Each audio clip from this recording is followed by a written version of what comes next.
Harga gula di pasar tradisional naik secara signifikan, mulai dari Rp13.000 menjadi Rp18.000 per kilogram. Hal ini membuat pedagang resah karena berdampak pada sepinya pembeli. Mega pedagang sembako di pasar Kamboja mengaku saat ini ia menjual gula pasir seharga Rp18.000 per kilogram. Ini merupakan kenaikan tertinggi.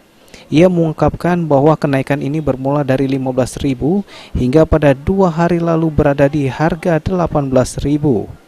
Selain itu, pedagang juga mengaku sedikitnya stok yang berada di agen. Hal ini merupakan salah satu dampak melambungnya harga gula pasir. Dari 13 ke 15. Sudah tuh ke 15,5 Bu Iya, 15,5. Kira-kira cak mana Bu? Pembeli kita sendiri menyikapi harga yang naik ini Bu? Ya, agak turun sedikit tadi. Agak turun. Biasanya Ibu galak jual berapa kilo Bu? Satu hari. Nanti tuh 5 kilo. Sekarang jadi berapa Bu? Sekarang jadi 1 kilo. 1 kilo Bu jadi nurun ya Bu ya. Turun, ya. Harapan Ibu cak mana Bu? Pedagang Ya, dewe. udah banyak turut-turut banyak.